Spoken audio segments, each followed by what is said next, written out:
नमस्कार. आपण सगळेच अंगठी घालतो नाही का? किंवा निदान इतरांच्या हातात तरी पाहतोच. पण कधी असा विचार मनात आलाय की आपण जे बोट निवडतो ते फक्त सोयीस्कर आहे म्हणून निवडतो, की त्यामागे काहीतरी खोल अर्थ दडलेला आहे? चला, आज आपण याच इंटरेस्टिंग प्रश्नाचं उत्तर शोधूया.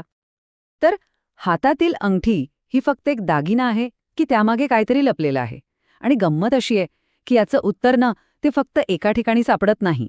आपली भारतीय परंपरा घ्या, हस्तसामुद्रिक शास्त्र घ्या किंवा अगदी काही सायंटिफिक कॉन्सेप्टसुद्धा, या सगळ्या गोष्टी आपल्या प्रत्येक बोटाला एका खास ऊर्जेशी जोडतात. याचाच अर्थ आपण जी अंगठी घालतो ती नकळतपणे आपल्या एनर्जीवर परिणाम करत असू शकते. मग अंगठी ही फक्त दागिना आहे की एक महत्वाचा संकेत? चला तर मग आपल्याच हाताच्या पंजावरून एक छोटीशी सफर करूया. आपण प्रत्येक बोटावर थांबू आणि समजून घेऊया की ते कोणती ऊर्जा दाखवतं आणि त्यावर घातलेली अंगठी आपल्या आयुष्यात नक्की काय बदल घडवू शकते. चला तर मग सुरुवात करूया त्या बोटापासून, जे थेट आपल्या हृदयाशी बोलतं असं म्हणतात, जे प्रेम, वचन आणि आयुष्यभराच्या नात्यांशी जोडलेलं आहे. हो, अगदी बरोबर ओळखलत. आपण बोलतोय अनामिकेबद्दल, म्हणजेच आपल्या रिंग फिंगरबद्दल. संपूर्ण जगभरात हे बोट प्रेम आणि नात्यांचं सगळ्यात मोठं प्रतीक मानलं जातं, नाही का? या बोटाचं महत्त्व फक्त इमोशनल नाहीये, तर ते एनर्जी लेव्हलवर सुद्धा आहे.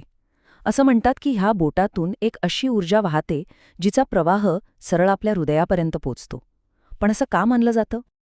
याच्या मागे ना एक खूप सुंदर पारंपरिक कल्पना आहे. असं म्हणतात की एक लव्ह नर्व, म्हणजे प्रेमाची शीर, ती थेट या बोटातून आपल्या हृदयाला जोडलेली असते.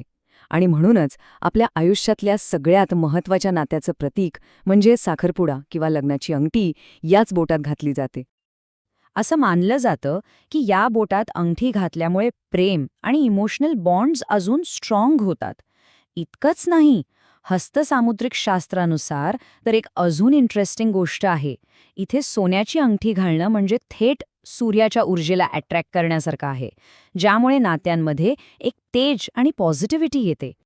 बरं, आता वळूया त्या बोटांकडे जी आपल्या आयुष्यात पॉवर आणि बॅलन्स, म्हणजेच सत्ता आणि संतुलन दाखवतात.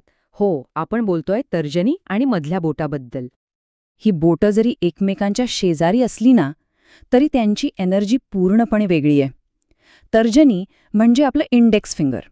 हे आहे सत्ता, आत्मविश्वास आणि लीडरशिपचं प्रतीक.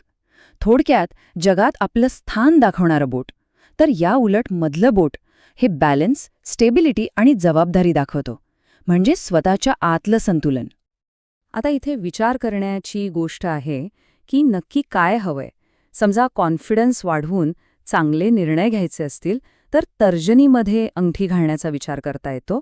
आणि जर मन शांत करून विचारांमध्ये क्लॅरिटी हवी असेल तर मधलं बोट मदत करू शकतं. आणि इतिहासात डोकावून पाहिलं तर हे लगेच लक्षात येतं. शतकानुशतके राजे महाराजे आणि मोठे नेते मंडळी आपली शाही अंगठी कुठे घालत होते? बरोबर तर्जनीमध्येच. कारण ती फक्त एक दागिना नव्हती, ती होती त्यांच्या पॉवरची आणि अधिकाराची एक जाहीर घोषणा. आणि आता येऊया शेवटच्या 2 बोटांकडे, करंगळी आणि अंगठा. ही बोटं कम्युनिकेशन, इंटेलिजन्स आणि आपल्या विल पॉवरशी म्हणजे इच्छाशक्तीशी जोडलेली आहेत. आणि इथेही बघा, आपल्याला 2 अगदी विरुद्ध ऊर्जा दिसतात. एकीकडे आहे करंगळी, जी आपलं बाहेरच्या जगाशी असलेलं कनेक्शन दाखवते, म्हणजे कम्युनिकेशन स्किल्स आणि फायनान्शियल सेन्स. तर दुसरीकडे आहे अंगठा, जो आपल्या आतल्या जगाचं प्रतीक आहे, आपली इच्छाशक्ती आणि सेल्फ कंट्रोल.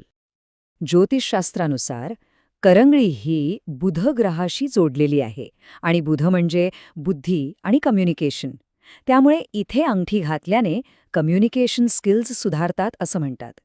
आणि याउलट अंगठ्यात अंगठी घालणं हे धैर्य, आत्मविश्वास वाढवून मेंटल स्टेबिलिटी मिळवण्यासाठी खूप फायदेशीर मानलं जातं.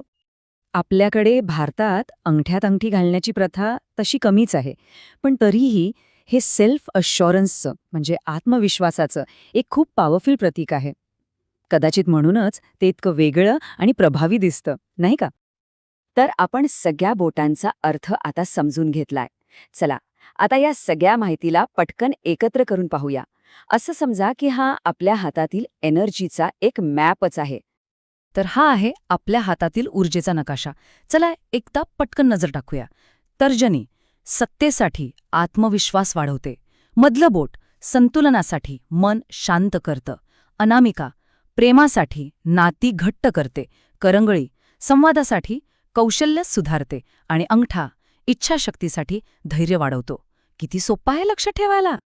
तर मग आता पुढच्या वेळी जेव्हा कोणी अंगठी घालेल किंवा आपण स्वतः घालू, तेव्हा ती फक्त एक वस्तू म्हणून दिसणार नाही, त्यामागे असलेली ऊर्जा आणि इच्छा नक्कीच दिसेल. मग प्रश्न हा आहे की कोणत्या ऊर्जेला आकर्षित करायचं आहे. याच प्रश्नावर विचार करायला सोडून आजचा हा माहितीपूर्ण प्रवास आपण इथेच थांबूया.